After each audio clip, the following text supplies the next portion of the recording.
My adopted younger sister, Marissa Payton, loves pulling pranks on others, but I'm the only one who gets hurt in her pranks. Last year, she and our older brother, James Payton, locked me up in a cold storage room. Because of that, I'm afflicted with a case of severe asthma. James apologizes to me before telling me that he'll take me cave diving just to make it up to me. Marissa tags along with us on the trip. She keeps casting me malicious glances every now and then. Feeling rather uneasy, I quickly get into the water just so I can get away from Marissa. But when I'm 65 feet deep, I feel a wave of suffocation hitting me all of a sudden. It turns out that Marissa has secretly shut off the oxygen supply. I can hear Marissa's smug laughter ringing out from the underwater communicator. Look, Jamie, I told you that Nat would fall for it again. James's voice is filled with affection. Leave it to you to be smart enough to think of such a prank to play on your sister, you little imp. My face has gone blue from the suffocation. I struggle with all my might in an attempt to turn on the bailout cylinder, only to feel my hands getting slapped away from them thanks to Marissa, who has swum over to me. She then whines into the communicator, "Look at how dramatic Nat is being, Jamie. She can't stand the suffocation at all, even though it's only been a few seconds." I hear James's icy and aloof voice reverberating in my earpiece. "Just hold on a little longer. Look at how delicate you are. It hasn't been all that long yet you already can't stand it. How humiliating. You're not even in the S-Amy League as Mari." This time I can only stare at James in despair as my complexion slowly goes purple. Has he forgotten what happened to me? Thanks to their prank, my lungs have already sustained irreversible damage. It's getting more and more difficult for me to breathe. Finally, my vision goes black and I collapse in the dark bottom of the sea. This prank isn't funny at all, James. This time, I'm going to die for real. The ocean water was freezing, the sort of icy cold that seeped through the skin and right into my bones. It was even more painful than when I was trapped in the freezer last year. My spirit floated in midair, watching as my blue-tinged body lay limply in the sandy bottom of the cave.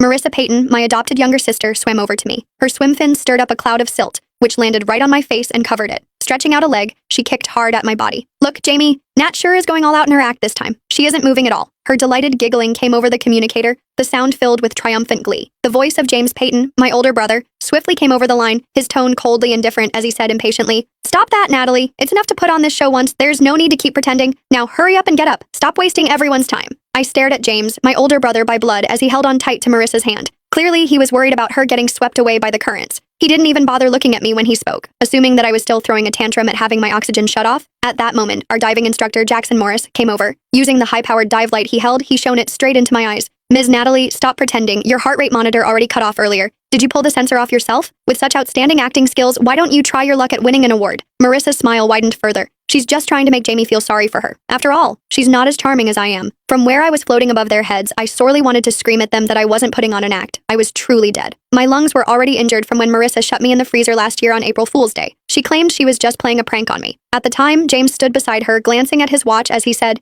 "Nat, if you can hold on for 10 minutes, then I'll gift you that necklace you've been wanting." I screamed for help, pounding madly on the door, and when my asthma kicked in, it felt as though knives were slicing at my lungs. In the end, it wasn't until I had collapsed to the icy floor that they took their sweet time opening the door.